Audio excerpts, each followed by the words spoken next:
All right, my name is David Kelley. I will be speaking later, but at the moment I'm filling in for Stephen as moderator so that I can introduce Stephen as speaker. He's far too modest to sing his own praises, so I volunteered to do that, which I'm very happy to do. Stephen is a professor of philosophy at Rockford College. He's chairman of the department, and he is also director of the college's honors program in liberal arts. It's a great books program that teaches intellectual history of Western civilization.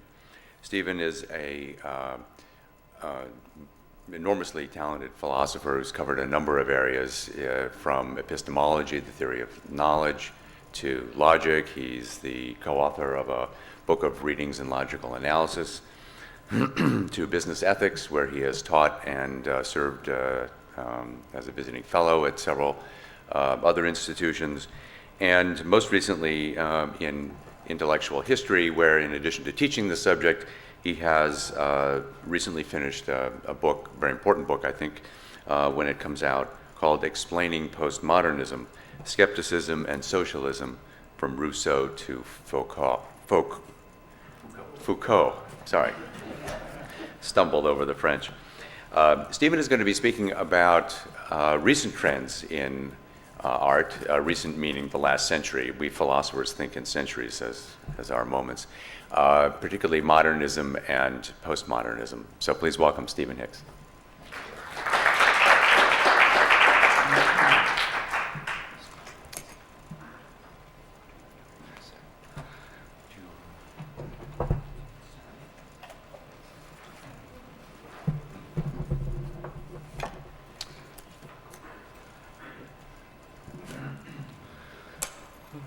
Thank you, David. For a long time, critics of modern and postmodern art have relied on the "isn't this disgusting" strategy. By that, I mean the strategy of pointing out that given works in modern and postmodern art are ugly, trivial, in bad taste, a 5-year-old could have made that, and so on. And they've mostly left it at that. The points have, in many cases, been true, but they've also been tiresome and unconvincing. And the art world has been entirely unmoved by criticisms of that sort. Of course, the major works of 20th century art are ugly. Of course, they're offensive. Of course, a 5-year-old could, in many cases, have done the same thing. Those points are not arguable, but they're entirely beside the main question. Right? The important question is, why has the art world of the 20th century adopted the ugly and the offensive? Why has it poured its considerable creative energies and cleverness into the trivial and the self-proclaimedly meaningless? It's easy also to point out examples of psychologically disturbed or cynical individuals who learn to manipulate the system to get their 15 minutes or a nice big check from a foundation, the hangers-on who learn how to play the game in order to get invited to the right parties. But again, every field of human endeavor has its hangers-on, its cynical members, its disturbed members, and they're never the ones who drive the scene. The question is, why did cynicism and its variants come to be the game that you had to play in order to make it in the world of art? And that's my question today. My first theme is that modern and postmodern art was and is nested in a broader cultural framework that was generated at the end of the 19th century and solidified in the early 20th century.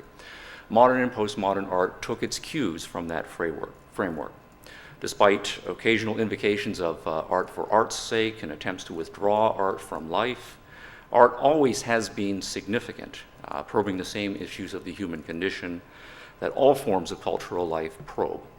Artists are thinking and feeling human beings, and they think and feel intensely about the same important things that all intelligent and passionate human beings do.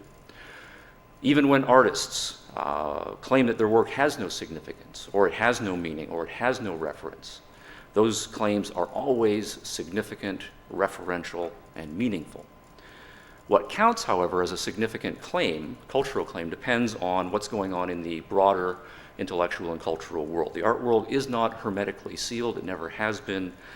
Its themes can have an internal developmental logic, but those themes are almost never generated from within the world of art itself. All right, by now the main lines of modern art are clear to us. The standard histories tell us that modern art died around 1970, its themes and strategies exhausted, and that we have about a quarter century of postmodernism behind us now. The big break with the past occurred toward the end of the 19th century, and if we contrast what happened then, we can say up until the 19th century, the end of the 19th century, art was a vehicle of sensuousness, meaning, and passion.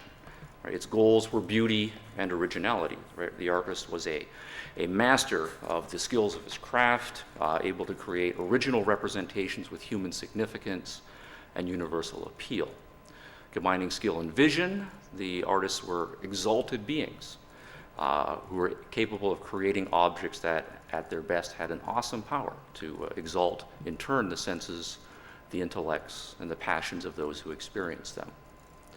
The break with tradition came when the first modernists of the 1880s set themselves systematically to the project of picking off all of the elements of art and eliminating them or flying in the face of them artistically. Now, the causes of the break were many. The increasing naturalism of the 19th century led, for those who had not shaken off their religious heritage, to a feeling of being alone and without guidance in a vast, empty universe.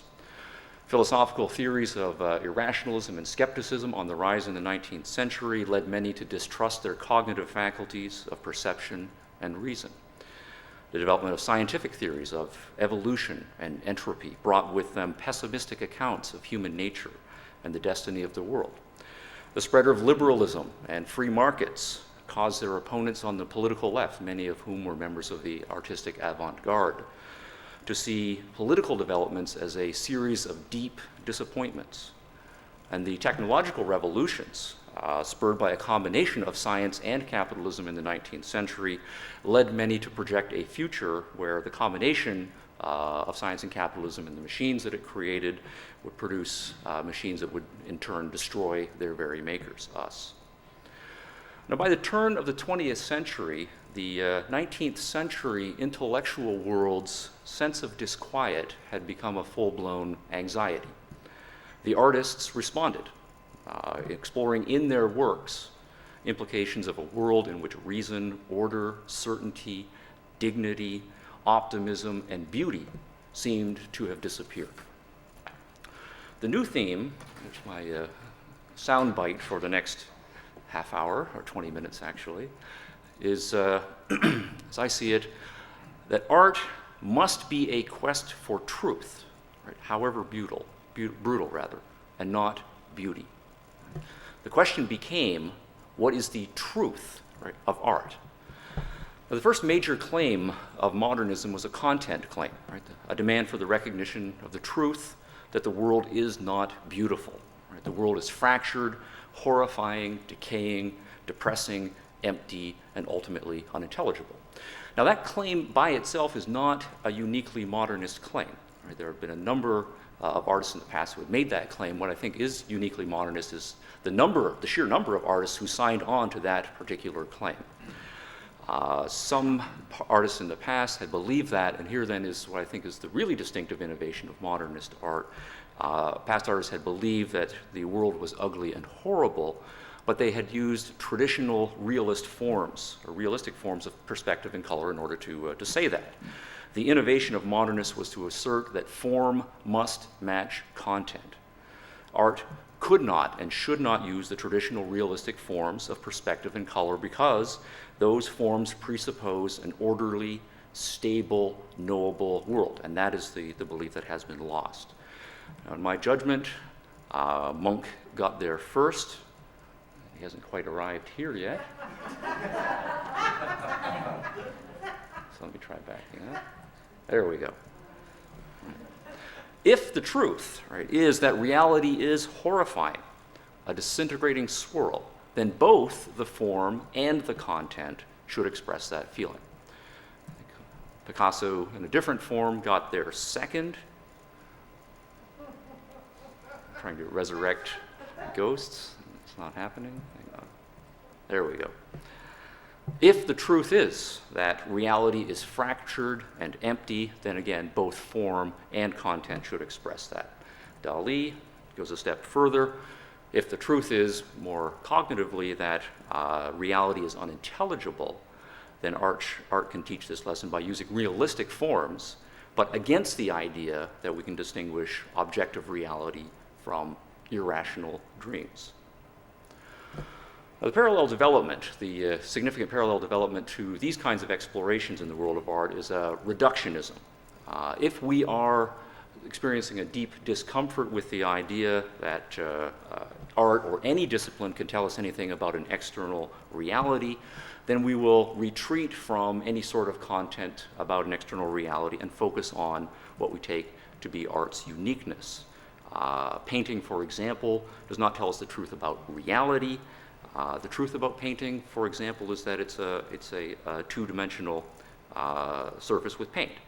So if we're going to find the truth about painting, we have to eliminate as much as we can possibly eliminate in order to see what is distinctively painterly, what survives here.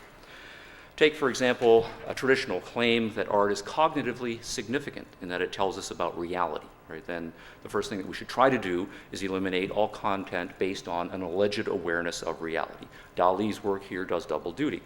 Dali challenges the idea that what we can call, or that what we call reality, is anything more than some bizarre, subjective, psychological state.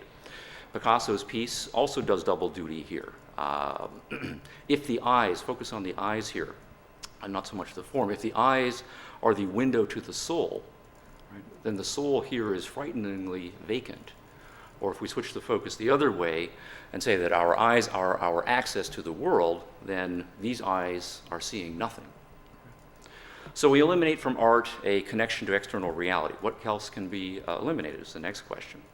Now, since we are eliminating, I'm going to take a slightly different take than some art historians do. I'm going to argue that in the next series of iconic pieces from 20th century art, it's not what's on the canvas that matters. Right? It's what's not on the canvas that counts. Right?